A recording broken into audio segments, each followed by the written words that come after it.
Člani skupščine GZS so na svoji 5. seji za predsednika Gospodarske zbornice Slovenije za naslednje mandatno obdobje izvolili Boštjana Gorjupa, direktorja podjetja BSH Hišni aparati.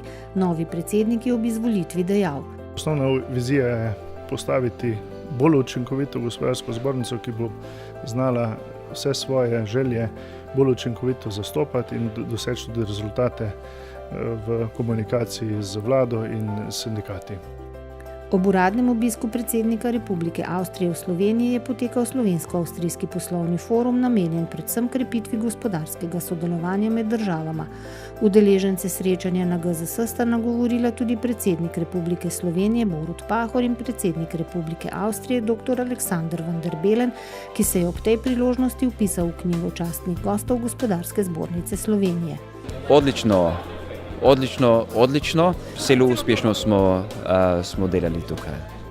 Več kot 70 slovenskih in ukrajinskih gospodarstvenikov se je udeležilo Slovensko-ukrajinskega poslovnega foruma, ki ga je organizirala Gospodarska zbornica Slovenije v sodelovanju z javno agencijo Spirit in Ministrstvom za gospodarski razvoj in tehnologijo. Such meetings is a very good opportunity for the businessmen. Gospodarska delegacija iz Indije je na slovensko-indijskem poslovnem srečanju slovenskim podjetjem predstavila poslovne priložnosti v Indiji. Indija je ogromno tržišče, kjer se najdejo številne poslovne priložnosti za vsa podjetja. Prijaznejši digitalni obrazci, zahtevki in aplikacije, izobraževanje za digitalizacijo in poenotenje standardov so 3 ključni prednostni ukrepi za hitrejšo digitalizacijo malega gospodarstva, ki so jih izpostavili gospodarstveniki na letošnjem 6. vrhu malega gospodarstva. Udeležilo se ga je več kot 200 predstavnikov mikro, malih in srednje velikih podjetij. Naj bodo te izglasovane prioritete in drugi današnji predlogi smerokaz za naše prihodnje delovanje. V svojem nagovoru na vrhu podjetij v tuji lasti je predsednik foruma podjetij v tuji lasti, ki deluje pod okriljem Gospodarske zbornice Slovenije, Vojmir Urlep, poudaril, da Slovenija potrebuje investicije, ki prinašajo visoko dodano vrednost, za kar so nujni visoko motivirani, izobraženi in kompetentni kadri. Zato je v Sloveniji potrebno oblikovati dolgoročno konkurenčno in atraktivno poslovno okolje.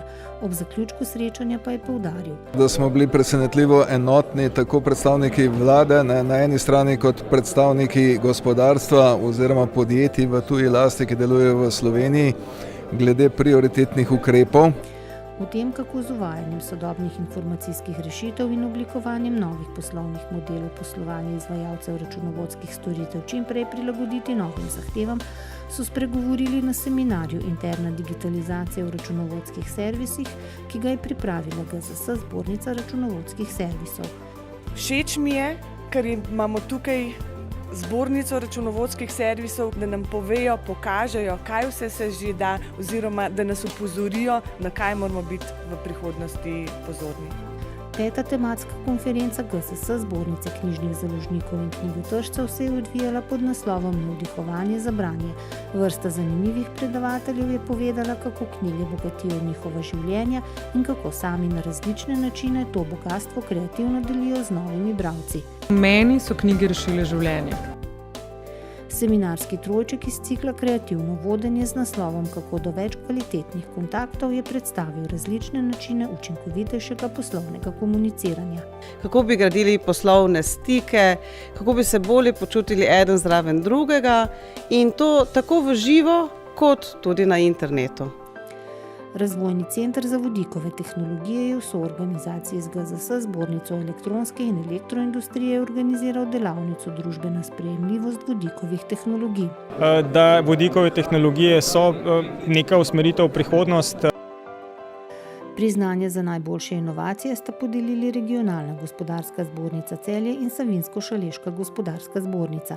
6 zlatih, 5 srebrnih in 1 bronasto priznanje so podelili v Velenju, v Celju pa 2 zlati, 4 srebrna, 4 bronasta priznanja in 2 zahvali za prispevek na področju inovativnosti.